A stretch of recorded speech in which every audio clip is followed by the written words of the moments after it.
Friends, welcome to my channel. இன்றைக்கி வந்து ஒரு சைட் டிஷ் ரெசிபி தான் பார்க்க போகிறோம். கொத்தவரங்காய் வேர்க்கடலை பொரியல் எப்படி செய்யலான்றதை பார்க்கலாம் வாங்க.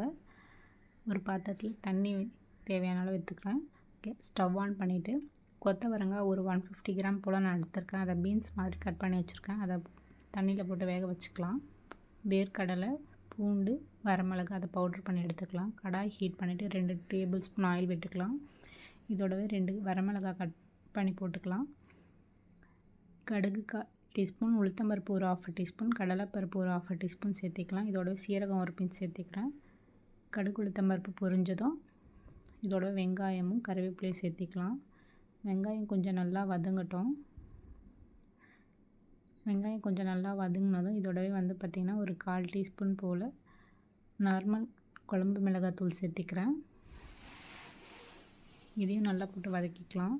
நான் வந்து ஆல்ரெடி பாயில் பண்ணி வச்சுருக்க கொத்தவரங்காய் இதோடவே வந்து சேர்த்துக்க போகிறேன். ஏன்னா நான் தண்ணிலாம் விட்டு வேக வைக்க மாட்டேன். இந்த ஆல்ரெடி நம்ம காய் வேக வச்சாச்சு இல்லையா, அப்படியே தண்ணி சேர்க்காமலே வதக்கிக்கலாம். நீங்கள் வந்து காய் வேக வைக்கலன்னா தண்ணி சேர்த்திக்கோங்க. உப்பு வந்து தேவையான அளவு சேர்த்திக்கிறேன்.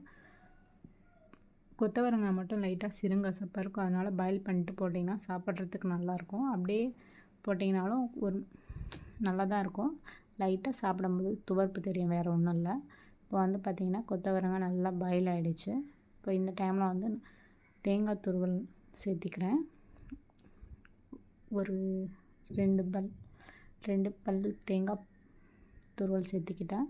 இதோடவே வேர்க்கடலை பவுடர், பூண்டு, வரமிளகாய் அரைச்சி வச்சுருந்தோம் இல்லையா, அதையும் சேர்த்து நல்லா மிக்ஸ் பண்ணிக்கலாம். இப்போ வந்து தண்ணிலாம் இல்லை, நீங்கள் வேக வச்சுட்டு இருந்தீங்கன்னா தண்ணி ஊற்றி அப்போ ட்ரை ஆனதும் இதை சேர்த்திக்கோங்க. ஏன்னா கடைசியாக தான் சேர்க்கணும் காயெலாம் வெந்த பிறகு. இப்போ வந்து பார்த்திங்கன்னா வேர்க்கடலை கொத்தவரங்காய் பொரியல் ரெடி ஆகிடுச்சு. இதோட கொத்தமல்லி சேர்த்திக்கலாம். கண்டிப்பாக ட்ரை பண்ணுங்கள். ஈஸியாக செய்யலாம், எல்லோரும் விரும்பி சாப்பிடுவாங்க. இது வந்து பார்த்திங்கன்னா நான் சாம்பார் சாதம் ரைஸோடு சேர்த்து என்னோடய ஹஸ்பண்டுக்கு கொடுத்தேன். ட்ரை பண்ணுங்கள் ஃப்ரெண்ட்ஸ்.